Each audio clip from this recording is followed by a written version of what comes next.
இல்லை ஒரு ஒரு கட்சி தன்னோட கூட்டணிக்கு வரணும், அதுங்களோட வந்து எதிர்பார்த்து அழைக்கிறது வந்து இயல்பு தான்.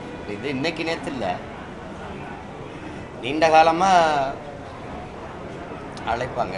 உங்களுக்கு தெரியும் என்னுடைய நிலைப்பாடு, அது ஒரே நிலைப்பாடு தான். அதை திரும்ப திரும்ப சொல்கிறதுக்கு அது ரொம்ப இதாக இருக்குது. அதையே திரும்ப திரும்ப பதிவு செய்ய வேண்டியது இருக்குது. அதனால் அதை எங்கள் கொள்கை அது இல்லை. தேர்தல் அரசியல், கட்சி அரசியல் செய்கிறவர்கள் தான் கட்சிகளை தேடி, கட்சி தலைமையை தேடி, கட்சி தலைமை அலுவலகங்களை தேடி போவாங்க. அங்கே முழுக்க முழுக்க மக்கள் அரசியல் செய்கிறவர்கள், மக்களிடமிருந்து மக்களுக்காக வந்த பிள்ளைகள். அதனால் நாங்கள் எப்போதும் மக்களை தேடி மக்களுக்காக தான் அரசியல் செய்வோம். மக்களோடு சேர்ந்து தான் தேர்தலை சந்திப்போம். அது என் மக்களுக்காக சந்திப்போம். அது தொடர்ச்சியாக 4 முறை முதன்மை தேர்தல், 2 சட்டமன்றம், 2 பாராளுமன்றத்தை எதிர்கொண்டிருக்கோம்.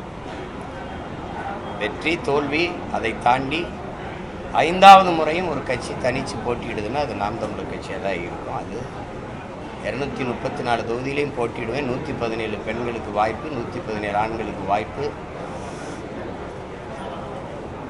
அரசியல் வரலாற்றில் நிராகரிக்கப்பட்ட தமிழ் சமூகங்கள் இருக்குது, அவங்களுக்கெல்லாம் தேர்தலில் வாய்ப்பு.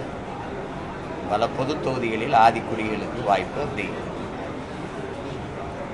நினைக்கிறது மறுபடியும் சொல்கிறேன், எங்களுடைய பயணம் எங்கள் கால்களை நம்பிதான்.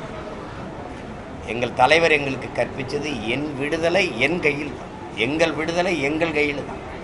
அடுத்தவர் கால்களை தோள்களை நம்பி நாங்கள் எங்கள் பயணத்தை தொடங்கினால் எங்கள் இலக்கை நோக்கி அந்த பயணம் போகாது.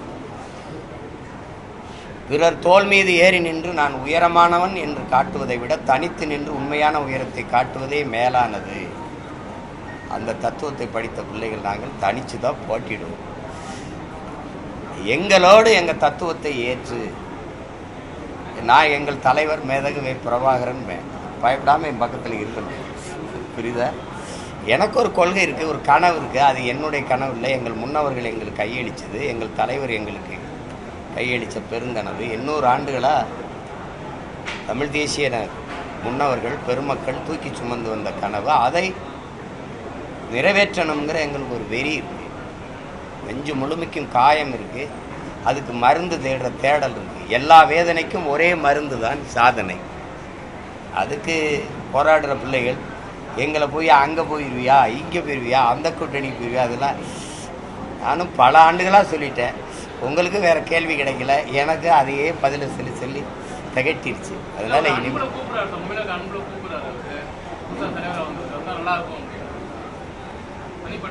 யார் கூப்பிடல, எல்லாரும் தான் கூப்பிடுவாங்க. அது அழைக்கிறாங்க, அதுக்கு நன்றி.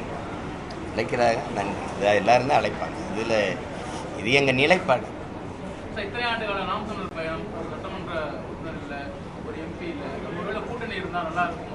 அதெல்லாம் இருக்காது. இப்போ கூட்டணியில் இருக்கிற இத்தனை ஆண்டுகளில் திராவிட கட்சிகள் இத்தனை ஆண்டு இருக்குது. திமுக அதிமுக மாதிரி இந்த நாம் தமிழர் கட்சி தமிழ் தேசிய அரசியல் வளருது, எழுச்சி வருது அப்படின்னு இங்கே ஒருத்தன் இல்லை அப்படின்னா, இத்தனை ஆண்டு கழித்து தமிழில் அரசாணை வெளியிடப்படும் அப்படின்னு ஏன் வருது? இந்த நேற்று தான் கட்சி ஆரம்பித்து ஆட்சிக்கு வந்திருக்காங்களா?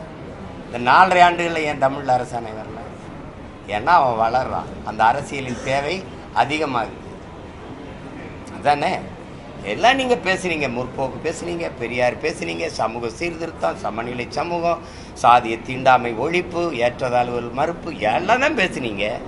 ஆனாலும் ஆதி தமிழ்குடி ஊராட்சி மன்ற தலைவராக வந்தால் உட்கார நாற்காலி இல்லை. இந்த நூற்றாண்டில் இவ்வளவு அறிவு வார்ந்த சமூகம்ங்கிறோம், எல்லாம் நேரம் உள்ளங்கையில் உழவு துவச்சி பார்த்துருக்கான். எங்களுக்கு மேல் பகுதியில் கோயிலுக்குள்ளே கும்பிட இறைக்கு முன்னாடி எங்களுக்கு சமநிலை இல்லை. தனித்தனி சூடுகாடு. இது என்னைக்கு ஒழிக்கிறது சொல்லு? செத்தவண்ணே எங்களை புதைக்க ஒரே இடம் இல்லை. பிளே ஸ்டோர் மற்றும் ஆப் ஸ்டோரில் இருந்து பாலிமர் செயலியை QR கோடு மூலம் பதிவிறக்கம் செய்யுங்கள். செய்திகளை உடனுக்குடன் பெறுங்கள்.